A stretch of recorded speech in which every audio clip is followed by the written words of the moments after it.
Hello everyone. Before we start, make sure to like and subscribe to the channel, and leave a comment with where you're from and what time you're watching. That way, YouTube will keep showing you stories just like this one. Now, let's begin.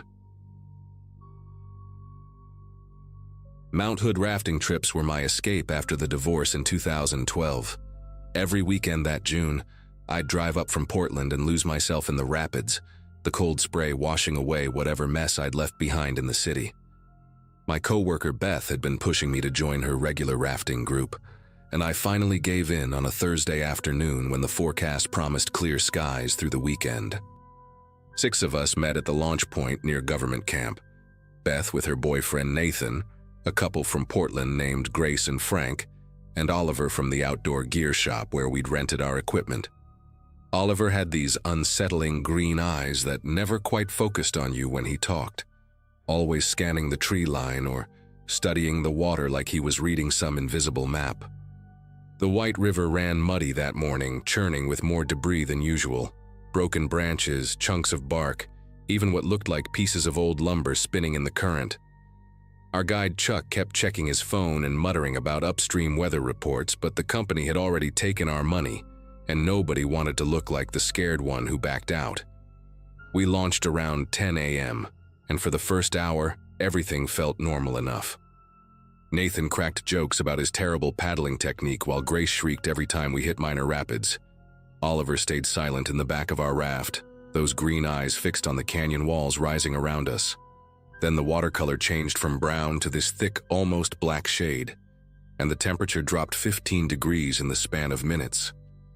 Chuck started barking orders, telling us to paddle hard for the right bank. But the current had already picked up to something I'd never experienced before. The raft spun sideways, and I watched Frank's paddle get ripped from his hands like a toothpick. Grace was screaming now, real terror, not the playful shrieks from earlier. The roar of water became deafening, not just our river, but something massive approaching from upstream. I caught a glimpse of a wall of brown water carrying entire trees before our raft flipped. The impact felt like getting hit by a car. Cold water forced itself down my throat, up my nose, tumbling me in complete darkness. I remember my helmet cracking against rocks, Oliver's green windbreaker flashing past, then nothing but churning chaos. When I broke the surface, gasping and choking, half the group was gone. Beth clung to an overturned raft maybe 50 feet downstream, Nathan nowhere in sight. I couldn't see Frank or Grace at all, but Oliver was right there, his arm locked around my life vest, dragging me toward the bank with surprising strength. The current kept trying to pull us back into the main channel where debris the size of cars tumbled past. We slammed into a concrete structure jutting from the bank, and Oliver shoved me up onto it before hauling himself after me. My whole body shook uncontrollably, teeth chattering so hard I thought they'd crack. Oliver's face had a deep gash across his forehead, blood mixing with river water as it ran down his cheek. The concrete platform we'd landed on turned out to be the entrance to some kind of drainage tunnel, maybe 8 feet in diameter, disappearing into the hillside. Oliver's breathing came in short, painful gasps, and when he tried to stand, his left leg buckled completely. The bone wasn't breaking through skin, but the angle was all wrong below his knee. He let out this sound, not quite a scream, more like air being forced from a punctured tire. The rain started then, not normal rain, but sheets of water so thick I could barely see 10 feet. The river rose visibly, brown water lapping higher on our concrete platform every few seconds. We needed shelter fast, and that tunnel was our only option. I wrapped Oliver's arm around my shoulders and half-dragged him into the tunnel mouth. The temperature inside dropped another 10 degrees, and our voices echoed strangely in the dark. About 20 feet in, I found a dry ledge where old flood debris had collected, plastic bottles, chunks of styrofoam, tangled fishing line. I lowered Oliver onto it and tried my phone. No signal, just that mocking, emergency calls only message. Oliver's skin had taken on this grayish color, and he kept mumbling about seeing lights deeper in the tunnel. I thought he was going into shock until I turned around and saw them too. Faint yellow glows, like old industrial lighting, coming from somewhere far back in the darkness. Every instinct told me to stay put, wait for rescue. But Oliver needed real medical attention. His breathing had become shallow and rapid, and when I touched his forehead, the skin felt cold and clammy despite the gash still seeping blood. I told him I'd check out the lights, maybe find a maintenance exit or emergency phone. The tunnel curved after about 100 feet, and the concrete gave way to older construction, red brick with rusted metal brackets every few yards. The yellow lights grew brighter, and I could hear something else now, a low electrical hum and what sounded like water dripping in a large space. The tunnel opened into a wider chamber where 3 other passages branched off. Old mining equipment lay rusted against the walls, cart rails, pickaxes, helmets with carbide lamps still attached. The lights came from a string of construction bulbs jury-rigged along the ceiling, their thick orange cables snaking toward the leftmost tunnel. Fresh footprints marked the dusty floor, dozens of them, different sizes, some barefoot. The smell hit me then. Human waste, rotting food, and something else, sweet and chemical like antifreeze mixed with decay. I followed the lights into the left tunnel and found myself in what must have been an old bunkhouse for miners. Rows of metal bed frames lined the walls, but these weren't abandoned. Filthy mattresses covered most of them, sleeping bags and blankets in various states of decay. Syringes littered the floor, along with glass pipes and scorched spoons. But it was the back wall that made me stop breathing. Photographs, dozens of them, tacked up with rusty nails. Missing person flyers, driver's licenses, social security cards. Some looked recent. Others were water-damaged and fading. A wet cough echoed from deeper in the complex, followed by voices. Multiple people, their words slurred and overlapping. I grabbed a driver's license from the wall, hands trembling as I recognized the photo. A woman from Gresham who'd gone missing 3 months ago during a hiking trip. The local news had covered it extensively. More sounds now. Shuffling feet, metal scraping against stone. I backed toward the tunnel entrance, but footsteps were coming from that direction too. They were between me and Oliver. I ducked behind an overturned mining cart just as 2 figures emerged from the shadows. One was a woman, probably in her 40s, wearing multiple layers of stained clothing. Her companion was younger, maybe 20, with infected sores covering his arms and neck. They moved with the careful steps of people navigating in partial darkness, even though the lights were working fine. The woman stopped at one of the mattresses and pulled something from underneath. A clear plastic bag filled with wallets, watches, rings. She dumped the contents onto the bed and began sorting through them with practiced efficiency. The younger man wandered to a corner where I now noticed several coolers stacked against the wall. He opened one, and the smell that escaped made bile rise in my throat. I couldn't see what was inside from my hiding spot, but the woman snapped at him to close it, said they needed to wait for the others to get back from the river, said the flood always brought opportunities, and today's group had been perfect. Tourists with good gear, probably carrying cash. My phone was still in my pocket and I carefully pulled it out, desperate to document this, but the screen's light would give me away instantly. More voices echoed from the main tunnel. 3, maybe 4 people returning. The woman called out to them, asking if they'd found anyone else. A man's voice responded that they'd pulled 2 more from the water, but only one was still breathing. My heart hammered against my ribs as I heard them dragging something heavy across the ground. I had to get back to Oliver. Using the noise as cover, I crept from behind the cart and slipped into a different tunnel, hoping it would loop back to where I'd left him. The passage was narrower, older, with wooden support beams that looked ready to collapse. After what felt like hours but was probably minutes, I heard Oliver's labored breathing ahead. He was where I'd left him, but his eyes had rolled back, showing only whites. I shook him gently, whispered his name, and his eyes focused briefly on mine. That's when I heard them in the main drainage tunnel, multiple footsteps getting closer. I made a choice that still haunts me. Oliver couldn't move fast enough, and trying to carry him would get us both caught. I found a small alcove behind some debris, tucked him as far back as possible, and covered him with trash and old tarps. I promised I'd come back with help, though we both knew I was lying. Then I ran. Not deeper into the complex, but back toward the entrance, toward the flood. The voices behind me grew louder, angry when they realized someone had been in their space. I burst from the tunnel to find the water had risen dramatically, brown torrents racing past just feet from the entrance. Without thinking, I jumped. The current grabbed me instantly, slamming me into rocks, spinning me in the churning darkness. I went under twice, 3 times, lungs screaming, before the river finally spat me out onto a gravel bar a mile downstream, where a search and rescue team found me 20 minutes later. They found Beth and Nathan alive, clinging to trees 2 miles downstream. Frank's body was recovered 3 days later. Grace and Oliver were never found. I told the police everything: the tunnel, the old mining complex, the people living there, the wall of missing persons, the coolers. I even showed them the driver's license I'd grabbed. They sent teams to investigate, but the tunnel I described had supposedly been sealed in 2003 after a structural collapse.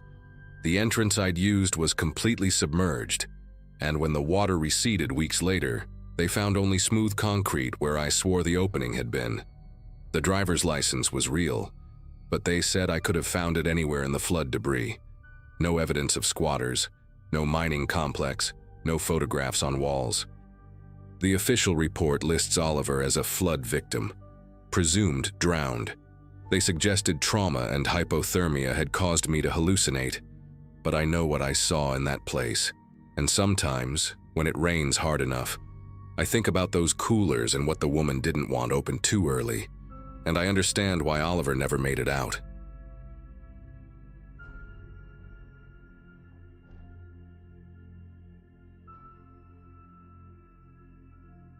The Appalachian Mountains have always called to me, something about their ancient ridges and misty mornings that makes you feel connected to something bigger.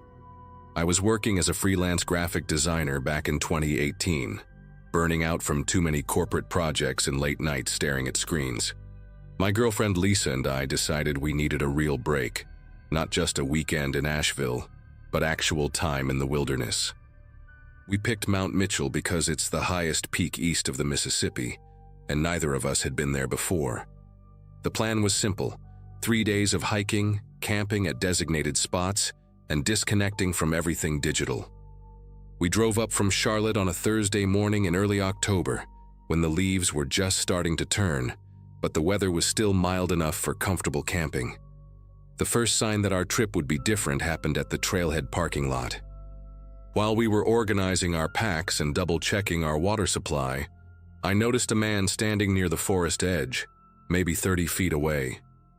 He wore faded jeans and a dark green flannel shirt.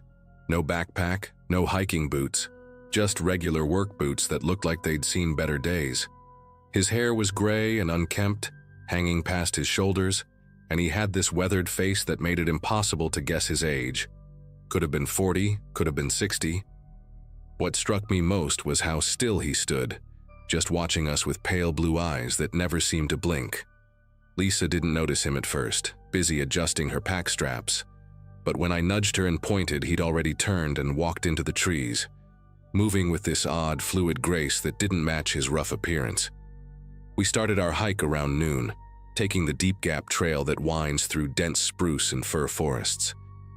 The first 2 hours were perfect: cool air, birds calling, the satisfying crunch of pine needles under our boots.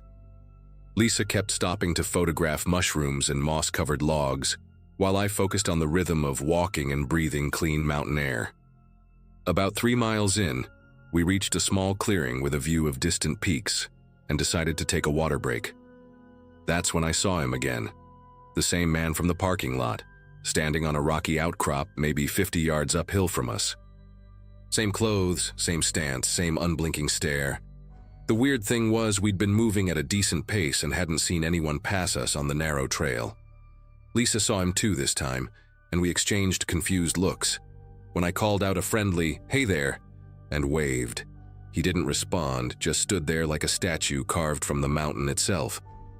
Maybe he knows a shortcut, Lisa suggested, trying to rationalize it as we packed up and continued hiking. but shortcuts through this terrain didn't make sense. The undergrowth was thick with rhododendron tangles, and the slopes were steep enough that bushwhacking would be exhausting and dangerous. We kept going, both of us glancing back occasionally, but the man had vanished again. The trail grew steeper as we climbed toward the ridge, switchbacking through sections where you had to use roots and rocks as handholds. My legs were burning, and Lisa was breathing hard when we finally reached a flatter section near a small stream. We'd been hiking for almost 4 hours by then, and decided to filter some water and eat energy bars. I was kneeling by the stream, pump filtering water into our bottles, when Lisa grabbed my arm hard enough to hurt. I looked where she was pointing. Across the stream, maybe 20 feet away, stood the man, partially hidden behind a massive hemlock trunk. This time he wasn't just watching. He was smiling, this slow, deliberate expression that showed yellowed teeth. His clothes looked exactly the same, not a spot of sweat or dirt despite the brutal terrain he'd somehow navigated. I stood up slowly, keeping my eyes on him, and called out again, louder this time. "You need help? Are you lost?" No response, just that awful smile widening slightly. Lisa whispered that we should leave immediately, and I agreed. We packed up fast, not bothering to finish filtering water, and started hiking again at a pace that was probably too quick for the altitude. My heart was hammering, and not just from exertion. Every few minutes one of us would look back, but we didn't see him. The trail wound through a section of dead trees, victims of the balsam woolly adelgid, their white skeletons standing like sentinels in the fog that had started rolling in. We reached our designated camping spot around 6, a small cleared area with a fire ring and space for a few tents. 2 other groups were already there, a family with teenage kids and an older couple with expensive gear. The normal sight of other hikers felt like a massive relief. While setting up our tent, I quietly asked the older couple if they'd seen anyone odd on the trails. The man, who introduced himself as Bill from Raleigh, got this strange look on his face. "Gray hair, no pack?" he asked. When I nodded, he told us they'd seen the same man 3 times that day, always ahead of them somehow, always watching. His wife Joyce added that she'd hiked this mountain for 20 years and had heard stories about someone like that.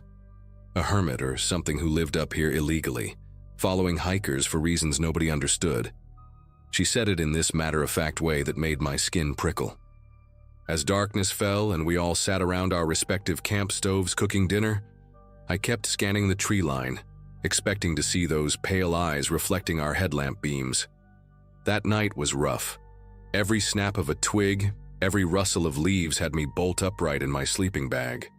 Lisa tried to calm me down, said it was probably just deer or raccoons, but I could tell she was scared too by the way she kept checking that the tent zippers were fully closed.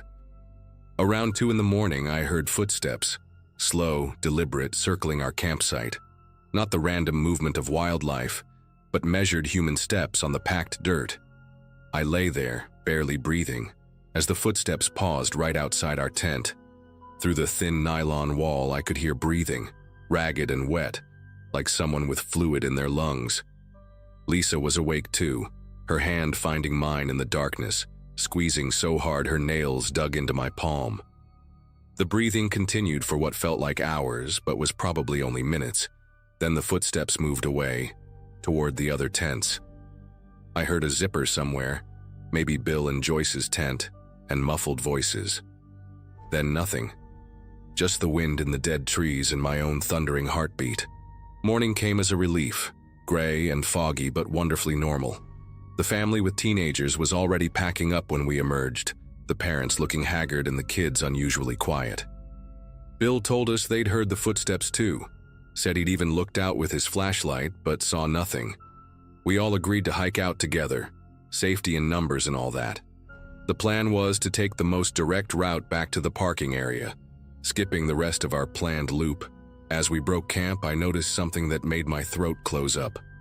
Boot prints in the soft earth around our tents, dozens of them, like someone had spent hours walking circles around us. The prints led off in every direction, disappearing into the forest. Joyce pointed out that some of the prints seemed to go straight up steep slopes, that would be nearly impossible to climb in darkness. We left fast after that, nobody talking much, just the sound of hurried footsteps and heavy breathing as we practically ran down the trail. About an hour into our descent, the fog thickened until we could barely see 30 feet ahead. We had to slow down, couldn't risk someone slipping on the wet rocks. That's when things got worse. The man appeared again, but this time he wasn't alone. Through the fog we could see shapes, 3, maybe 4 figures, all dressed similarly in worn work clothes, all with that same long gray hair. They stood at different points around us, visible through gaps in the fog like a coordinated formation. The teenager in our group, a boy named Ryan, started crying, and his dad pulled him close. Bill had his hiking poles raised like weapons, though we all knew how useless that would be. The figures didn't move, didn't speak, just stood there in the fog.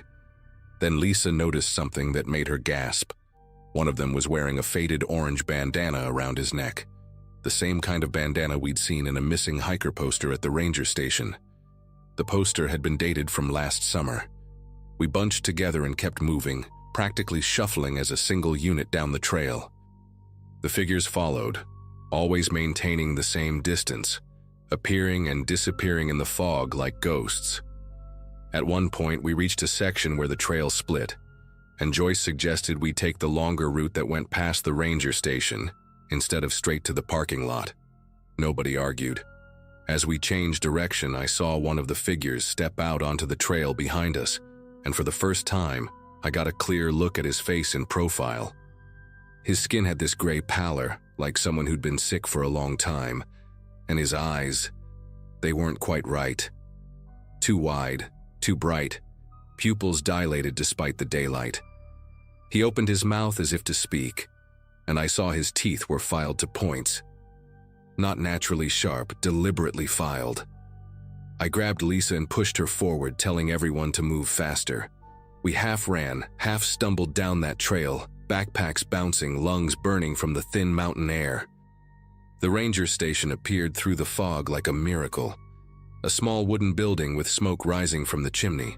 We burst through the door in a chaotic pile of bodies and backpacks, startling the 2 rangers inside.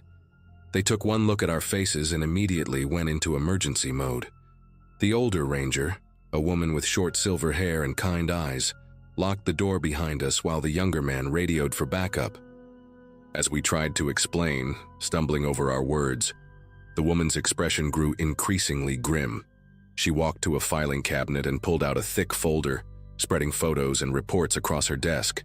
Dozens of sightings, going back to 1987. Photos of boot prints in impossible places. Testimonies from traumatized hikers, and worse, missing person reports, at least 15 of them, all last seen on trails where the gray-haired men had been spotted.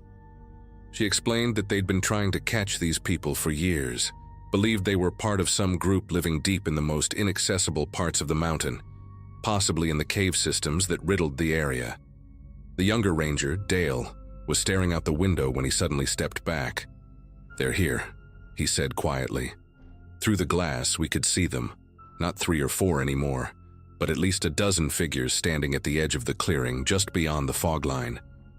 All men, all with that same long gray hair, all perfectly still. The older ranger, who'd introduced herself as Captain Torres, grabbed her radio and called for immediate evacuation and law enforcement backup. She told us these men had never approached the station before, never come this close to civilization. While we waited for help, she shared theories. Maybe they were descendants of moonshiners who'd gone feral generations ago. Maybe a cult that had retreated to the mountains. Maybe something stranger. Nobody really knew.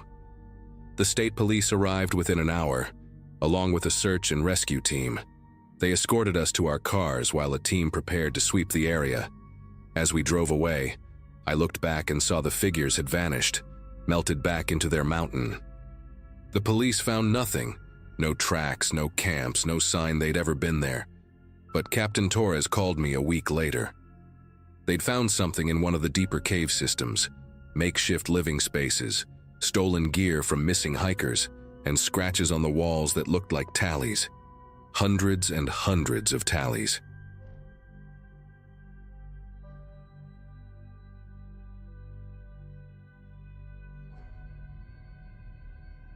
The voicemail from Uncle Hank came on a Thursday afternoon while I was fixing a busted carburetor at the shop.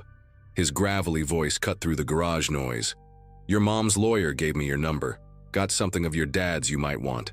Come to Banner Elk if you're interested." That was it. No hello, no explanation, just those clipped sentences after 11 years of silence. I wiped the grease off my hands and played it again. Mom had been gone 4 months, and suddenly the brother-in-law who'd vanished from our lives the same week Dad disappeared wanted to talk. At 27, I figured I could handle whatever he had to say. 3 days later, I was driving through morning fog on Highway 105, watching the Blue Ridge peaks emerge like broken teeth against the sky. Banner Elk felt smaller than my memories. The Peabody's grocery where Dad used to buy his trail supplies had become a CBD shop, but the Sunrise Diner still served the same bitter coffee in the same cracked mugs.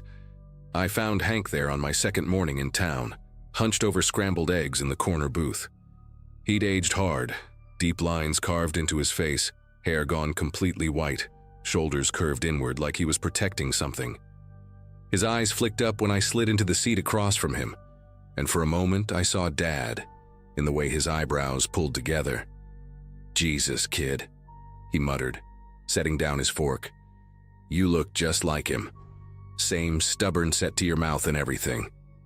His fingers drummed against the Formica table, and I noticed they trembled slightly. Whatever he'd called me here for, it was eating at him. "Your dad's Timex," he said after a long silence, sliding a scratched watch across the table. "Found it last month when they were doing construction up near the old Beach Mountain Service Road. Figured you should have it." The watch face was cracked, the leather band stained dark with what might have been mud or something else. I picked it up, feeling the weight of it, remembering how Dad used to tap it constantly when he was thinking. The date window was stuck on the 15th, 3 days after he'd left for what Mom had called a routine trail maintenance job. Hank watched me turn it over in my hands, his jaw working like he was chewing on words he couldn't quite spit out. "There's more," he finally said, "but not here. Too many ears in this place. You still remember how to hike?" The question hung between us like a challenge. Of course I remembered. Dad had made sure of that, dragging me up every trail in a 50-mile radius before I turned 10. Hank knew this. He was testing something else, measuring whether I had the stomach for whatever came next. "I can keep up," I told him, pocketing the watch. He nodded slowly, threw a 20 on the table, and stood up with a grunt. "Tomorrow morning, 5 sharp. Meet me at the old ranger station parking lot off 194. Bring layers and a headlamp. We'll be gone all day." He paused at the door, not quite looking back. "And kid, don't tell anyone where you're going. Some stories are better left buried, but since you're here..." He didn't finish, just pushed through the door into the morning drizzle. I barely slept that night. The motel room's heater clicked and groaned while I lay there studying Dad's watch under the lamplight. The crack in the crystal formed a spiderweb pattern, and beneath it, I could make out dried specks of something rust-colored. Around 2 in the morning, I gave up on sleep and started Googling old news reports from 2011. The articles were sparse. Local trail guide goes missing. Search called off after 2 weeks due to early winter storms. No body recovered. But one detail I'd never known jumped out. Hank had been the last person to see him alive. They'd split up on the trail, planning to meet back at the trucks by sunset. Dad never showed. Now here was Hank, 11 years later, wanting to take me to that same area. My gut churned with equal parts anticipation and dread. The ranger station parking lot was empty when I pulled in at 4:55 a.m. Nothing but my headlights cutting through the pre-dawn darkness. Hank's rust-eaten Ford was already there, exhaust pipe steaming in the cold mountain air.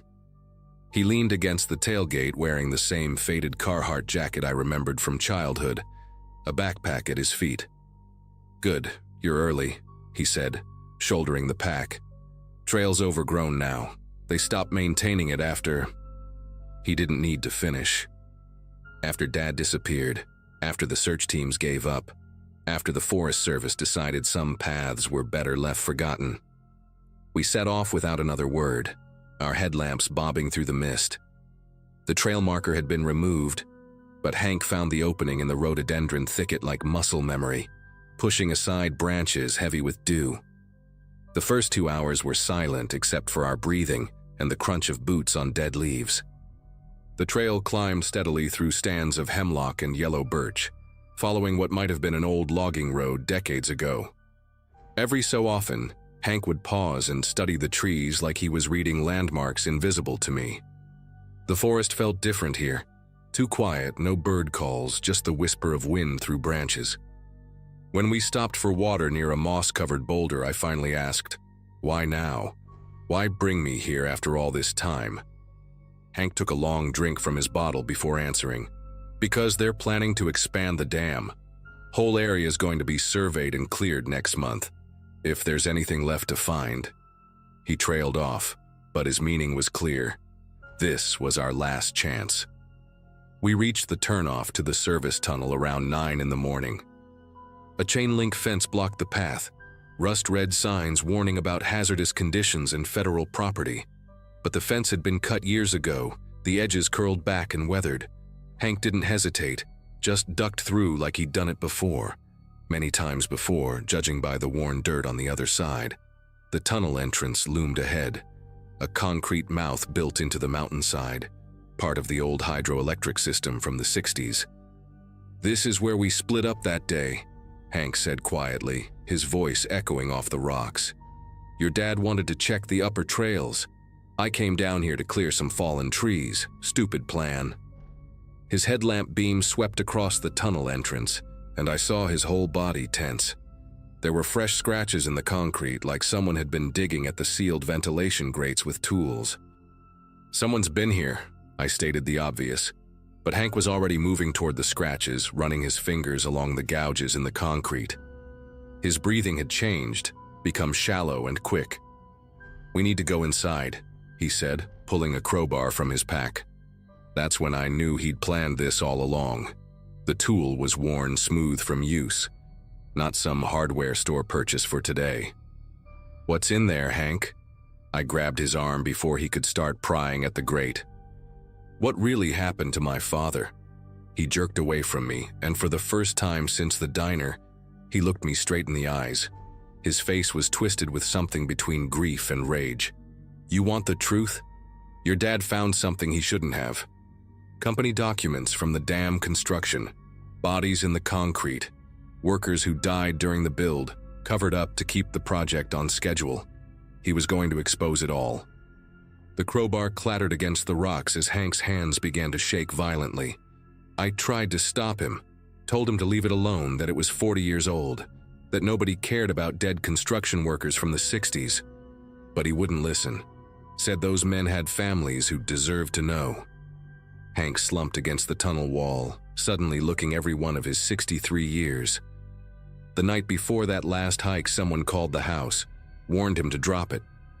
He thought it was just intimidation tactics from the power company. But when we got up here, Hank's voice cracked. They were waiting, 3 men in hunting gear, except they weren't hunting deer. I heard the shots from down here came running, but by the time I reached the upper trail, he couldn't continue, just pointed into the darkness of the tunnel with a trembling finger. Without another word, Hank picked up the crowbar and wrenched the grate open. The metal shrieked against concrete, echoing deep into the mountain. The smell hit us immediately, damp earth, rust, and something else underneath, organic and wrong. We clicked on our headlamps and stepped inside. The tunnel stretched about 30 feet before opening into a maintenance chamber. Old electrical panels lined the walls, their gauges dark and dusty, but it was the floor that made me stop breathing. Fresh tool marks scarred the concrete in one corner, and beside them sat a pickaxe and a half-filled garbage bag. Hank moved toward it like a sleepwalker. "I've been coming back," he whispered, "every few months chipping away, trying to bring him home." Inside the bag were fragments, fabric, leather, things I didn't want to identify, and at the bottom, a wallet. Dad's driver's license stared up at me through the plastic window, his smile frozen in time. "They made me help." Hank's voice was barely audible now. "Said they'd kill me too if I didn't. We carried him down here, sealed him in with the others. I've lived with it every day since, seeing your mom at family gatherings, watching you grow up in Christmas photos." His confession dissolved into sobs.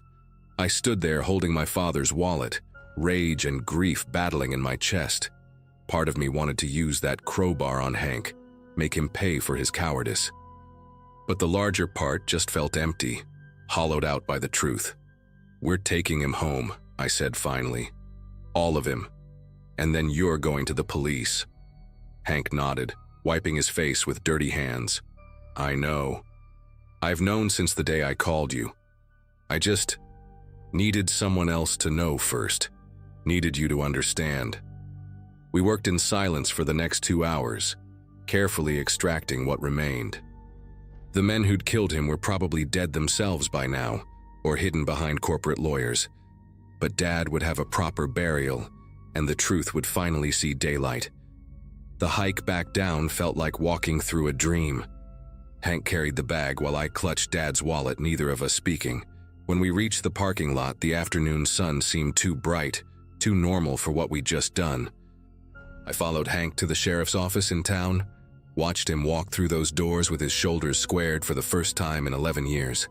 The investigation that followed made regional news. The discovery of multiple bodies in the dam structure, the decades-old cover-up. The power companies scrambled to distance themselves from contractors long dead. They found 7 other workers entombed in that concrete. Families who'd been told their loved ones had simply abandoned their jobs and disappeared. Dad's case was officially closed as a homicide, though no one would ever stand trial for it. Hank pled guilty to improper handling of human remains and got 18 months, served 9. I scattered Dad's ashes on Grandfather Mountain on a clear December morning. Just me and the wind and the view he'd loved. Mom never got to know the truth, and maybe that was a mercy.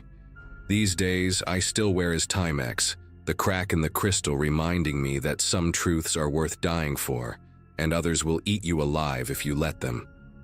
Hank writes me sometimes from Florida, where he moved after his release.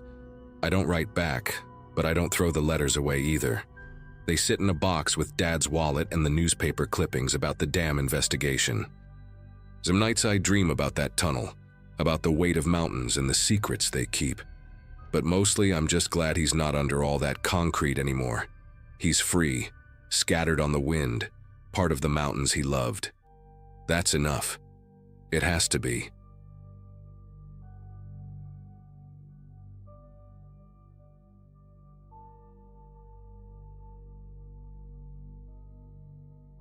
The call came through at 3 a.m. on a Thursday in early September. I'd been with Cumberland County Search and Rescue for about 8 years at that point, working as a volunteer whenever they needed extra hands. Living in rural Tennessee meant we got our share of missing hikers, usually city folks who underestimated the terrain or got turned around after dark. But this one felt different from the moment I picked up the phone. Sheriff Dawson's voice had this edge to it, like he was trying to convince himself everything was normal. "Got a missing kid, Madison. 17-year-old named Lucas Brenner. Parents say he went for a solo hike yesterday morning, supposed to be back by dinner. His phone's dead now, but we pulled the GPS data before it went dark." I was already pulling on my boots, phone wedged between my shoulder and ear. What he told me next made me pause with one boot half-laced. The GPS tracking showed Lucas had spent 6 hours walking in these huge methodical circles before his phone shut off. Not the wandering pattern of someone lost or panicked, but deliberate loops, each one about a quarter mile in diameter.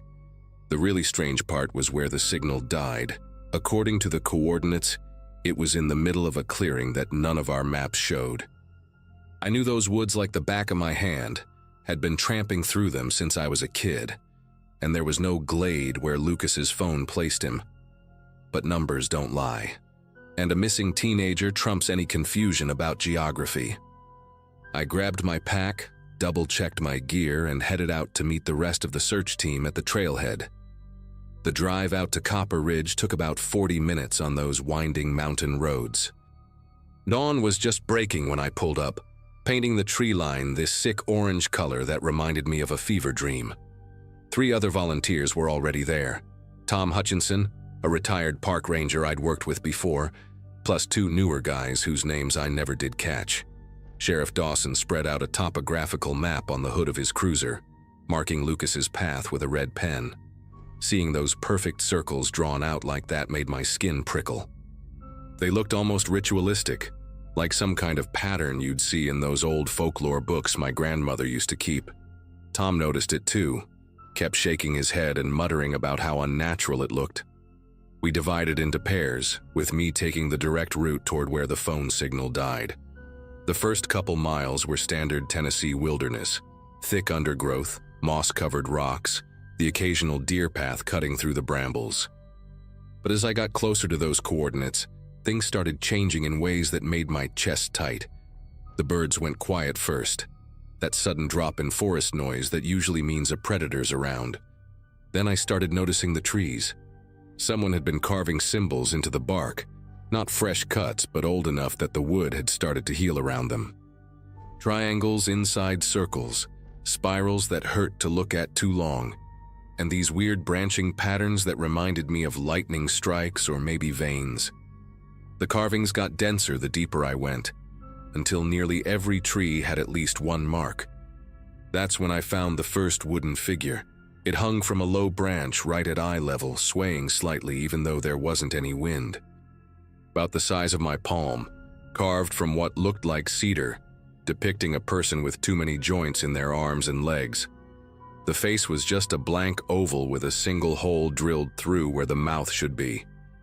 I'd seen plenty of trail art over the years, hikers leaving little sculptures or painted rocks, but this was different. The wood was smooth from age and handling, like someone had carried it around for years before hanging it here. More figures appeared as I pushed forward, some human-shaped, others that looked like animals if animals had been designed by someone who'd only heard descriptions of them. A deer with backwards bending legs, a bird with 4 wings arranged in a cross pattern, each one perfectly positioned at eye level, spaced about 20 feet apart, creating a path deeper into the woods. My radio crackled, making me jump. Tom's voice came through mixed with static. "Madison, you finding anything weird out there? Because I'm looking at boot prints that, well, they don't make sense. Kid was wearing size 10 Nikes according to his parents, but I'm seeing prints from at least 4 different shoes, all walking in the same direction." I keyed my radio to respond, but then I saw it. There in the soft earth between 2 marked trees was a boot print I recognized. Not because I'd seen it recently, but because I'd stared at that exact tread pattern for hours 23 years ago, trying to understand why it was the only trace left of my older brother Danny. The morning he'd disappeared on a camping trip in these same woods, the search teams found just one print from his left boot, pressed deep into the mud like he'd been standing there for hours. Now I was looking at an identical print, same size, same wear pattern on the heel, even the same little nick in the rubber near the big toe. I forgot how to breathe for a second. Danny had been 14 when he vanished, just 3 years younger than Lucas was now. The official report said he probably fell into one of the hidden ravines. Body never recovered, but I'd never bought that explanation. Danny knew these woods better than anyone, used to drag me out here when I was little to show me fox dens and teach me which berries were safe to eat. The boot print in front of me looked fresh, maybe a day old at most. I reached for my radio again, but stopped when I heard something that made every hair on my arm stand up. Someone was humming. Not a tune exactly, more like a single note that kept wavering up and down, coming from somewhere ahead where the trees grew thicker.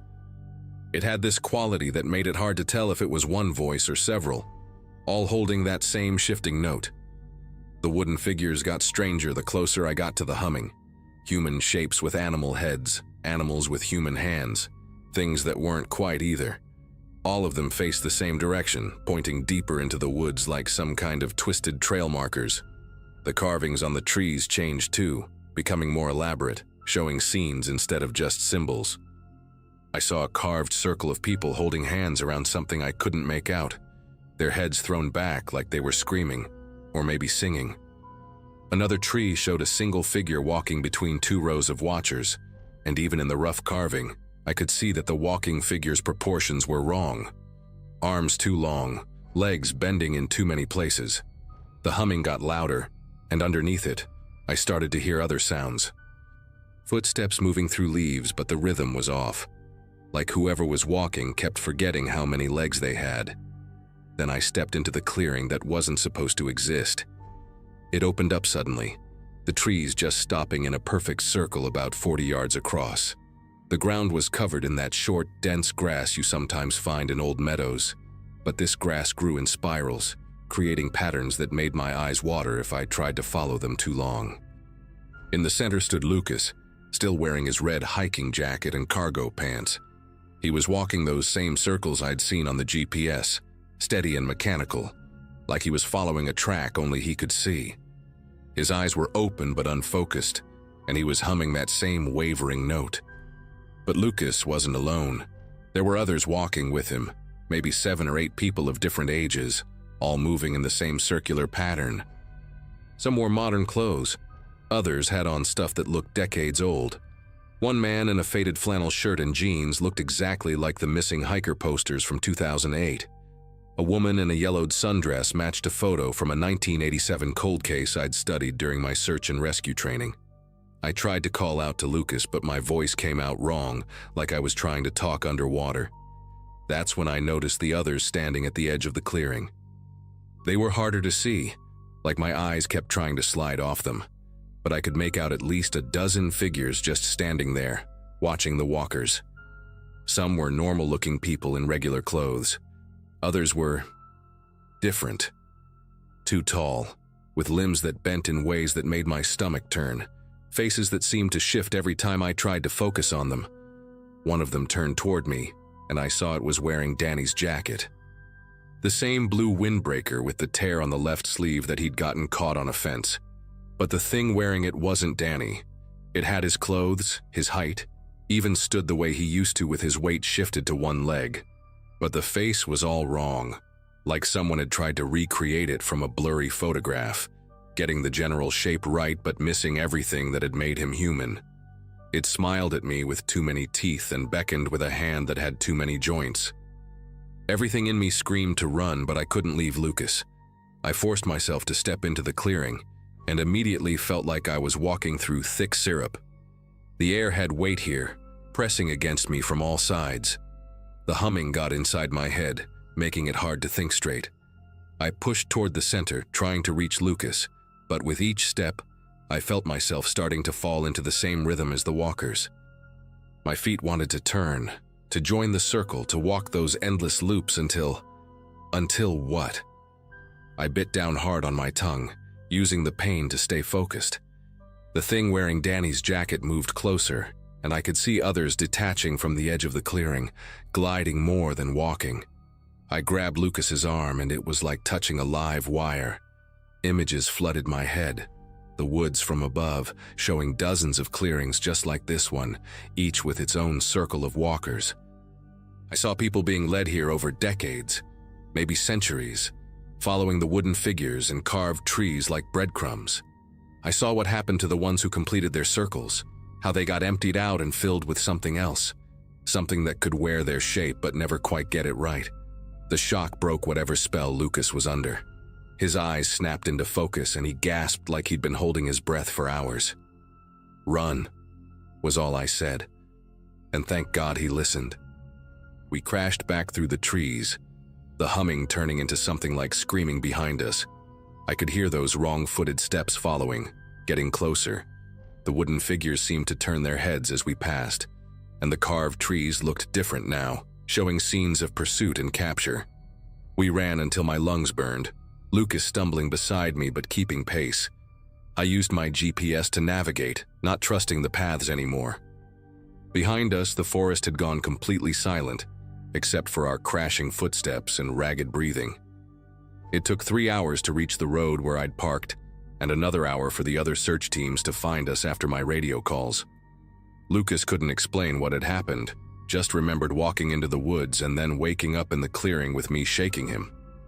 The search teams found the carved trees and wooden figures, but no clearing where the GPS coordinates indicated.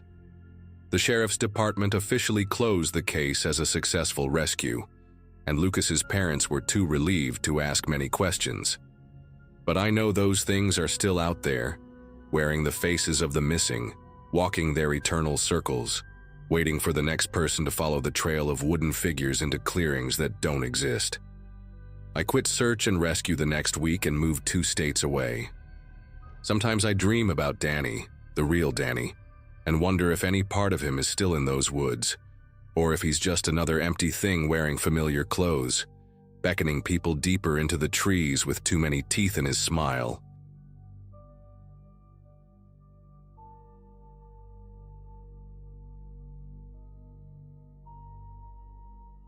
Four years have passed since that weekend in Cheat Mountain, and I still wake up at 3 a.m. sometimes, convinced I can hear those branches snapping in sequence outside my window.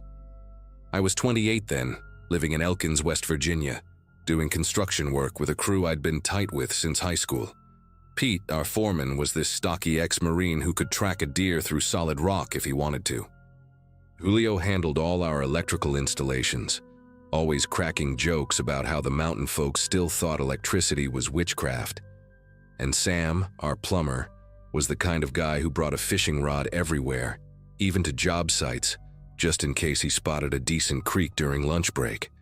That particular Friday in early August, we'd wrapped up a brutal week renovating an old textile mill that had been abandoned since the 70s. The place gave everyone the creeps. Rusted machinery everywhere, walls covered in this weird yellowish mold that made your eyes water if you stared at it too long. Pete suggested we clear our heads with a camping trip up to this spot he'd been hunting near since his dad first took him there in the 90s.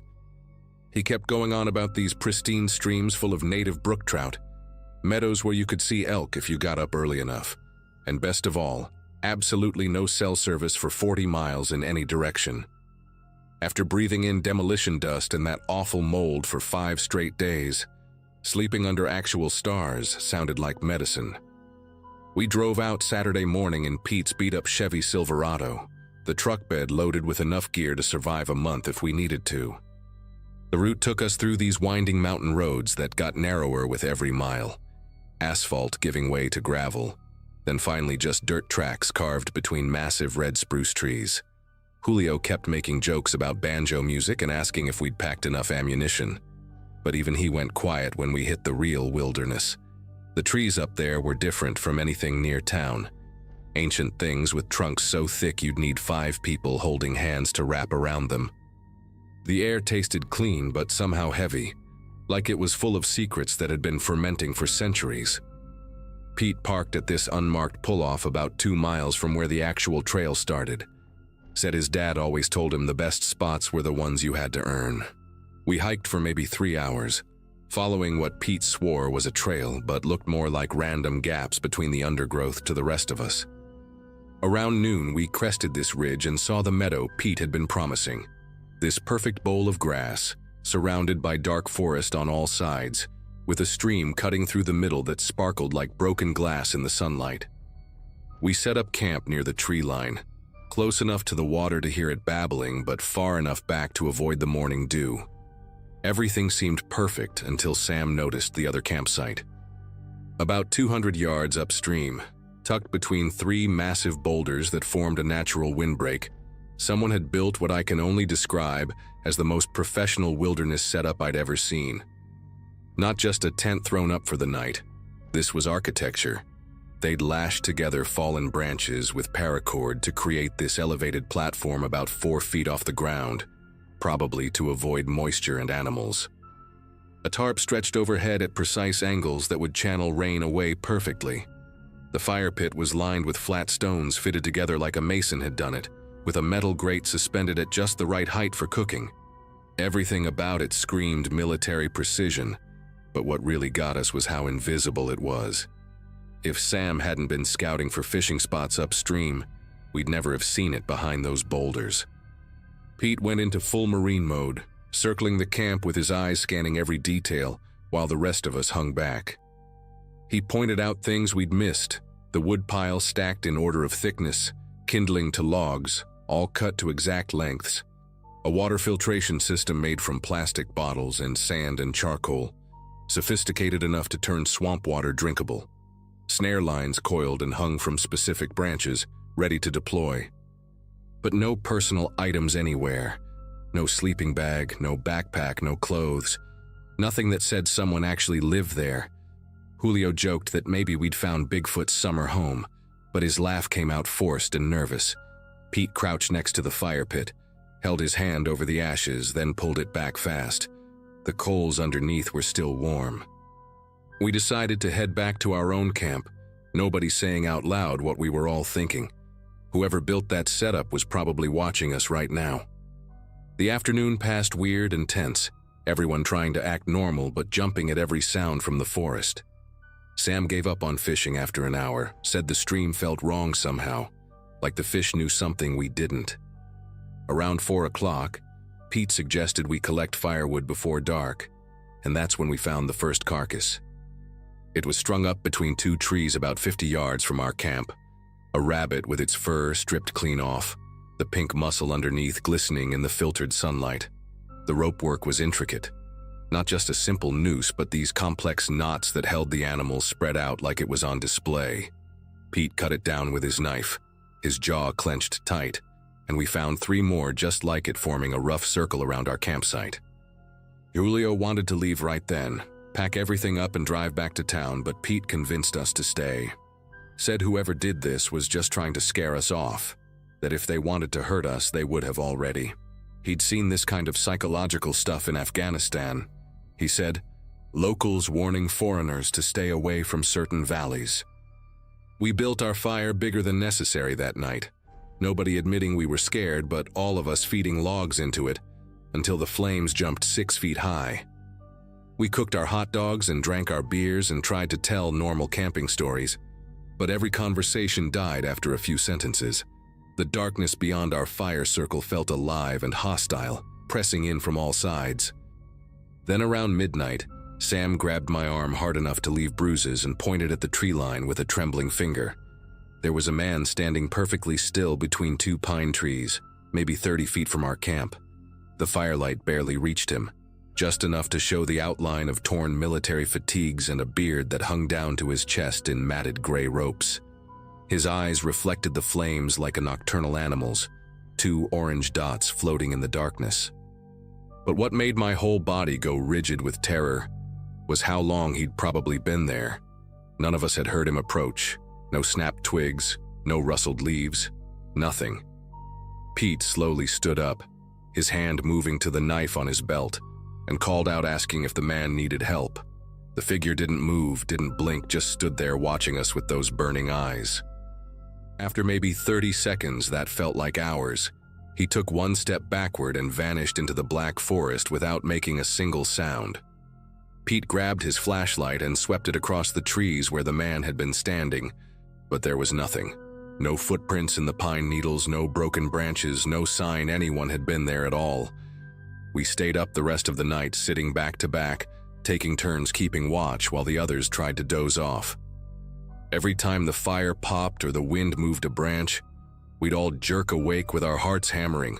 When the first gray light of dawn finally filtered through the canopy, we discovered our visitor had left us a message. All 4 of the animal carcasses we'd cut down the day before were hanging in our camp, strung up from the exact same trees where we'd hung our food bags to keep them away from bears. But here's what really messed with our heads. The rope was our rope, taken from our packs without any of us noticing, and tied with the same elaborate knots we'd seen before. We packed up in complete silence, throwing our gear into bags without even rolling up the sleeping bags properly, just wanting to get out of there as fast as possible. Pete kept scanning the forest while we worked, his marine training taking over, moving in these practiced patterns that covered every angle. As we were taking down the last tent, Julio found something carved into the tree where it had been staked. Fresh cuts in the bark forming letters. SM 73 to 17. Pete went pale when he saw it, said he needed to check something when we got back to town. We practically ran down the trail to the truck, that 3-hour hike taking us less than 90 minutes, nobody caring about the scratches from branches or the twisted ankles from moving too fast over rough ground. The entire time I kept feeling eyes on my back, that crawling sensation of being tracked by something that knew these woods infinitely better than we ever could.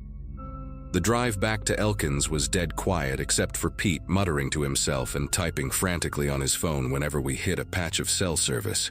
At his apartment, he pulled out this old hunting magazine from 2003 with an article about mysterious disappearances in Cheat Mountain.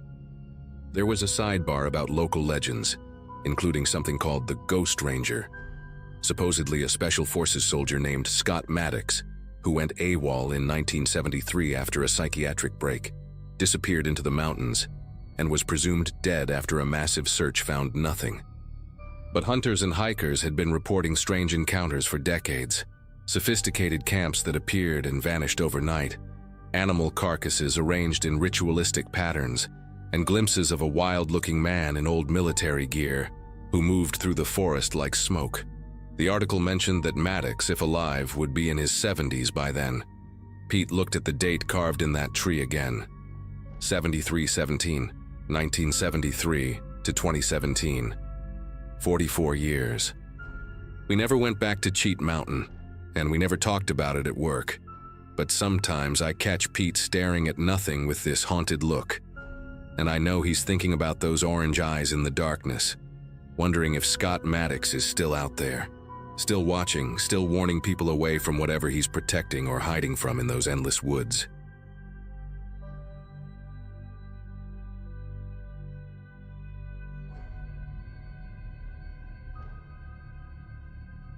Most people go to the mountains for peace and quiet, but I went there chasing sounds. I was finishing up my wildlife biology degree, 21 years old, and desperate to record nocturnal animal vocalizations for my senior thesis. Professor Whitman had loaned me the department's best equipment: infrared cameras, parabolic microphones, motion sensors, the whole setup probably worth more than my beat-up Ford Ranger. I'd picked Unaka Mountain specifically because hardly anyone camped there anymore. The ranger at the station even tried to talk me out of it, said the trails were poorly maintained and cell service was non-existent past the first mile. Perfect conditions for undisturbed wildlife observation, I thought. I told him I'd be fine, that I'd done plenty of solo camping before, which was mostly true if you counted sleeping in my backyard as a kid.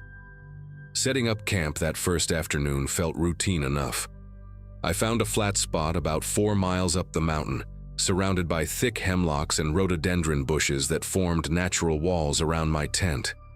The fog rolled in around 5 o'clock, earlier than expected, turning everything past 20 feet into a gray blur. While organizing my equipment, I noticed these weird indentations in the soft dirt near my tent. Not quite footprints, more like drag marks mixed with small handprints.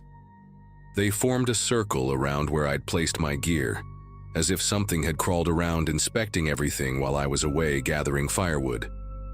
I figured it was probably a raccoon or possum, though the pattern didn't match anything I'd studied.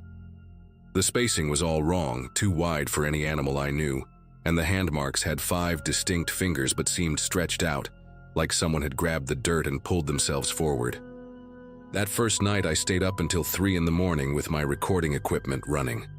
The forest was alive with typical sounds: barred owls calling, deer moving through the underbrush, the occasional rustle of small mammals. Around 2:30 though, everything went completely silent. Not the gradual quieting you get when a predator passes through, but an instant cutoff, like someone had hit a mute button on the entire forest. Then I heard it. A low rhythmic humming coming from somewhere beyond the ring of hemlocks. It wasn't quite musical, more like someone trying to remember a tune they'd heard once, hitting wrong notes and starting over. The sound moved in a slow circle around my camp, always staying just out of sight in the fog.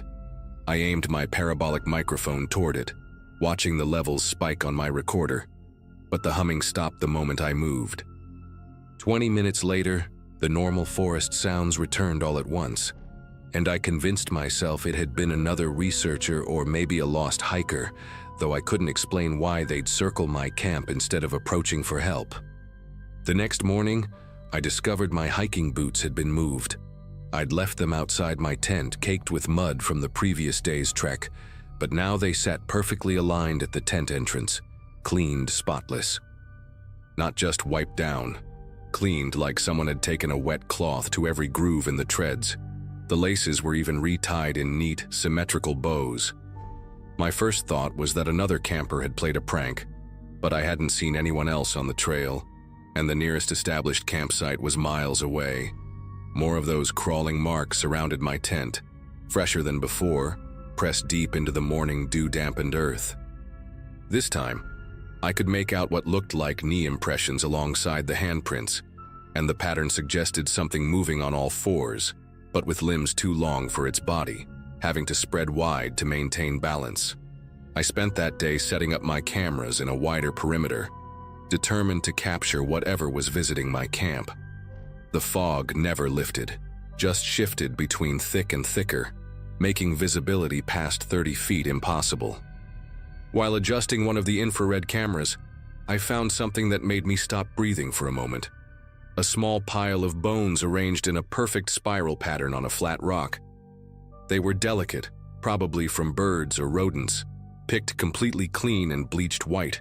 At the center sat a single human tooth, a child's molar, judging by the size. I picked it up with shaking fingers, noting how the root was still intact, not broken, but somehow extracted whole. I wrapped it in tissue paper and tucked it in my backpack, thinking maybe I should report it to the rangers, though I kept finding excuses not to hike back down. My thesis deadline was approaching, I told myself, and I hadn't collected enough data yet. The third night brought the first real contact.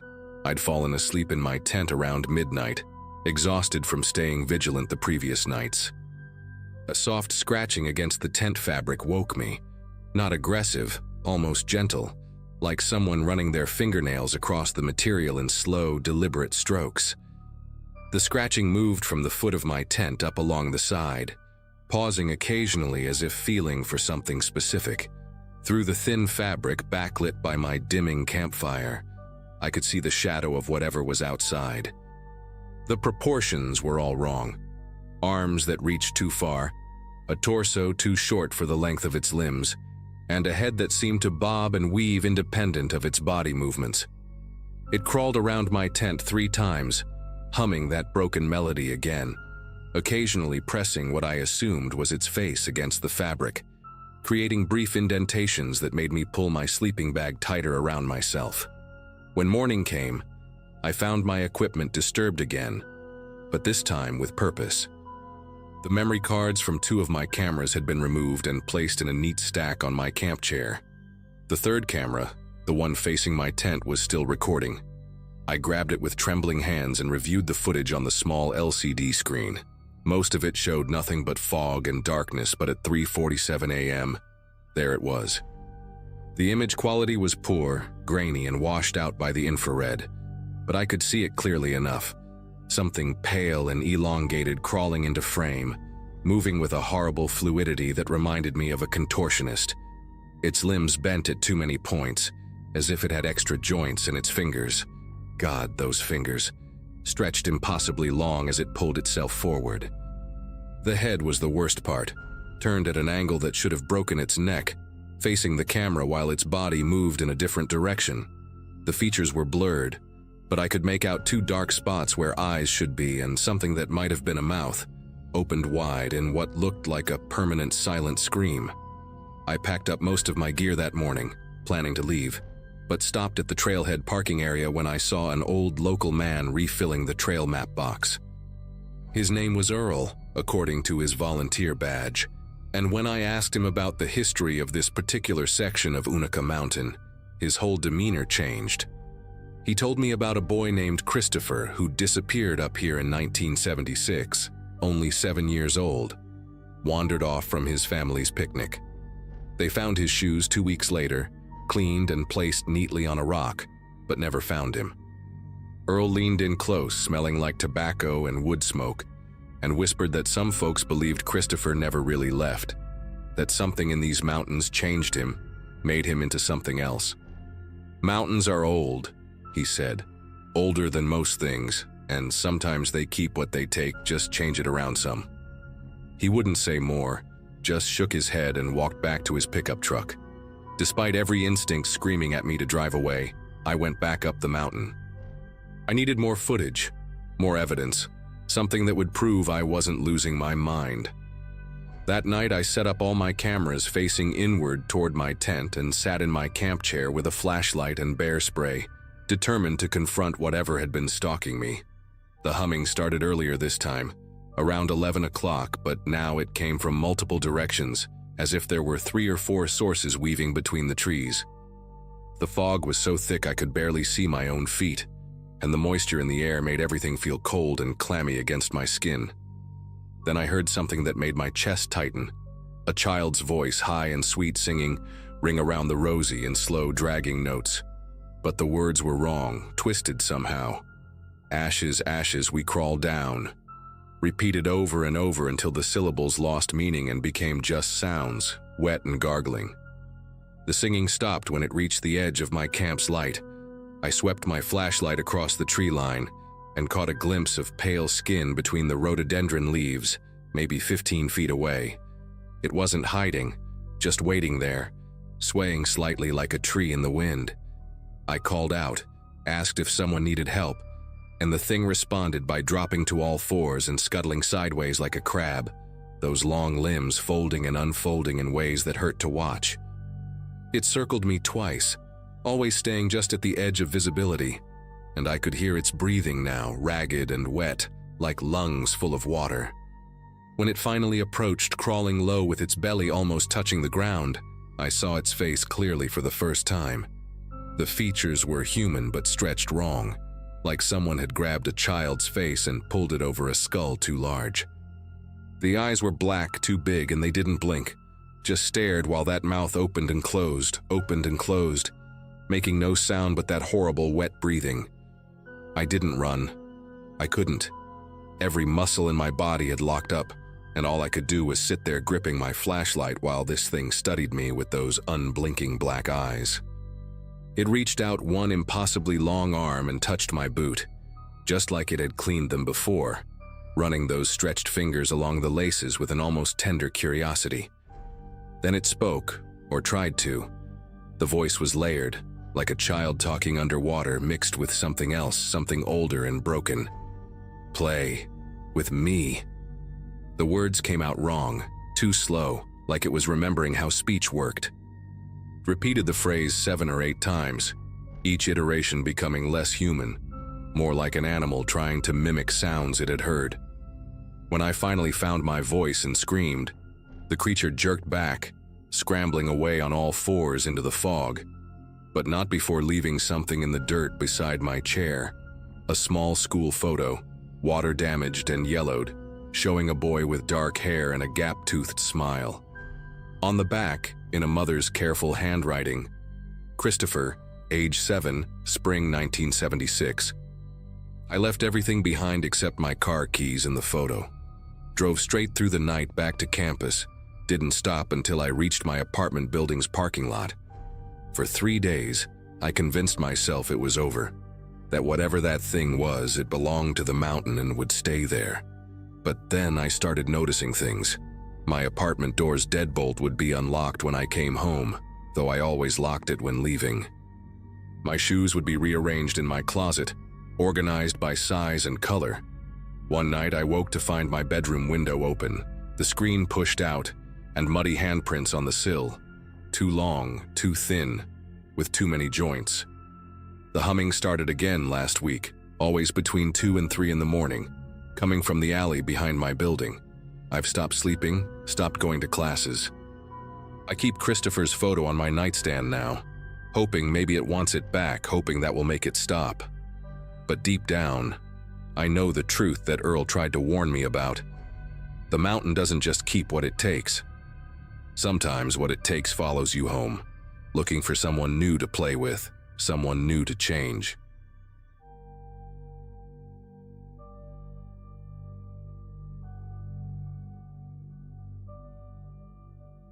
People assume search and rescue work is all adrenaline, flares, helicopters, barking dogs. But most of the time, it's quiet. You're alone in the woods, following a track that's already grown cold, hoping for a miracle, and preparing to find something you wish you hadn't. I've been volunteering up here in the White Mountains for about 6 years, mainly weekends. That day, we got called in for a solo hiker. Woman in her 30s, experienced, had signed in at the trailhead, but never came out. Her car was still in the lot 2 days later. We were told to sweep a known route. Standard terrain, not too technical, no storms in the area. It sounded routine. The kind of call where we usually find someone just off trail with a twisted ankle and an empty water bottle. I was paired with a guy named Ellis, newer than me, maybe early 20s, way too upbeat for that early in the morning. We were assigned a lower elevation loop near an area called Echo Notch. The section had a couple of unmaintained forks, old hunting paths mostly, and gullies that swallowed sound like thick velvet. While Ellis focused on shouting the woman's name, I handled the GPS tracker we used to log our progress. Nothing special, just breadcrumbs on a map. But when I compared our map to hers, we'd been given the track from her personal GPS device, something stood out. She'd stopped in 3 completely unrelated spots. Small depressions, way off trail. No water sources, no shelters, nothing to indicate she'd rest there. Just strange hollows tucked into the landscape. The kind of places you only notice if you're standing in them, because they don't show up in your periphery. No light filters properly into them, like the forest wants to hide them. That bugged me. I marked them with red pins and didn't say anything to Ellis yet. Didn't want to sound paranoid. But as we hiked closer to the first location she'd paused in for nearly 20 minutes, I got uneasy. It wasn't just the silence. I've heard the kind of silence that falls when birds leave an area. This wasn't that. This felt like we were walking into a place where sound had never lived in the first place. I don't know how else to describe it. There was no scent of pine, no breeze, nothing but the subtle pressure you get before a thunderstorm.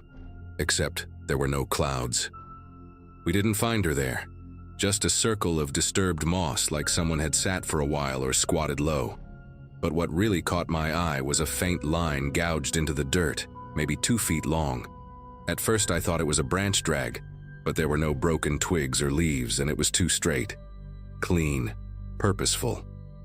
I took a photo with my phone, even though we're not technically supposed to document things outside of dispatch reports. Ellis joked that maybe she just needed a bathroom break. I didn't laugh. She'd stayed in that spot for too long, and if it was just to rest, why choose a place that didn't even feel breathable? The second hollow was worse. We reached it around mid-afternoon. Sun still high, but it barely touched the forest floor in that spot. The trees grew so tightly together it looked unnatural, like someone had planted them deliberately to choke out the light. This time, the GPS said she'd stayed even longer, almost 40 minutes. I started to think maybe she hadn't stopped voluntarily. There were no signs of a fall, no gear dropped, but something about the area felt observed. Not watched in the usual way.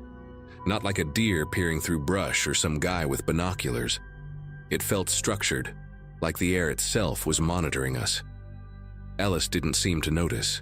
He kept walking, talking about his dog, his classes, his playlist for the drive home.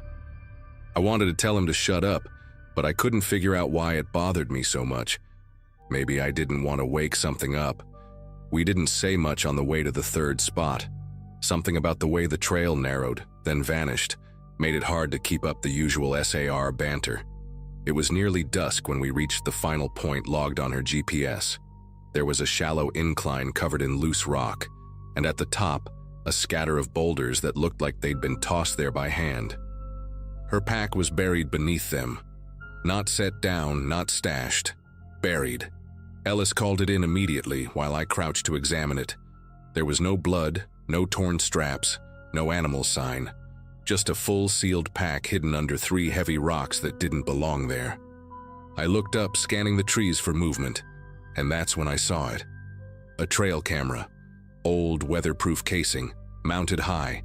Too high for a solo hiker to place it. Someone had climbed to get it up there. It was pointed straight at the spot where the bag had been hidden. Not aimed randomly, not facing the trail. I got this sick feeling in my spine. Not fear exactly, but a creeping sense of being in the wrong place at the wrong time. Like the woods were tolerating us, just barely. I asked Ellis if he saw the camera. He squinted, nodded slowly, then asked if I thought it was part of wildlife research. I didn't answer. I was already taking pictures again, even though my phone battery was almost gone. I needed proof. The pack, the rocks, the camera. They didn't belong together naturally. Someone had planned this. We left a flag marker, logged our coordinates, and hiked out before nightfall. Ellis kept glancing back down the trail, which he hadn't done once all day.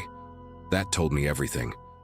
Back at the base, I pulled the other recent missing person cases from our log. 3 in the last 6 months, all in different zones, and all had GPS traces with the same pattern, brief stops in unnatural spots. I overlaid the maps.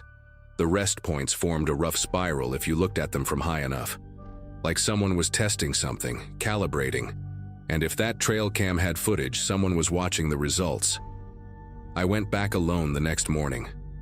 I told the team I forgot to mark something properly. It wasn't a complete lie.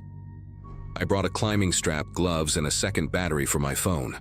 When I reached the tree, it took me longer than I expected to get up there. The bark was half rotted in some places, and there was a rusted nail sticking out just under the camera, like it had been mounted and remounted. The SD card was still in it. No lock, no wires, no brand label. I pocketed it and left fast, didn't bother to check the other hollows again. Whatever this was, it wasn't about one missing person. I was sure of that now. Back at home, I didn't plug the card into my laptop right away. I let it sit on my desk for a few hours, like it might change if I left it alone. When I finally opened it, there were 7 folders. 6 were labeled with dates I didn't recognize. The last one had no name. Inside were time-stamped images, motion-triggered, maybe 5 to 10 seconds apart. Most showed nothing but empty woods. Then a figure would appear, walking, crouching, sometimes standing completely still just outside the center frame. The person always wore the same clothes, but the face was different each time. Blurred, not by movement, but like something was wrong with the way the camera processed it. Like it couldn't hold the shape. I made it through maybe 100 photos before I saw her. The missing woman, standing under that same tree, backpack still on. She was looking up at the lens. No panic on her face, just resignation. There were no photos after that. The file sequence ended. I pulled the card out, crushed it with a hammer in my garage, and burned the pieces in my fire pit. I know that was stupid, maybe even irresponsible, but I didn't want anyone else to see what I saw. I didn't want to give whoever put that camera up there a reason to come looking for it. I still volunteer, but I don't take tech calls anymore.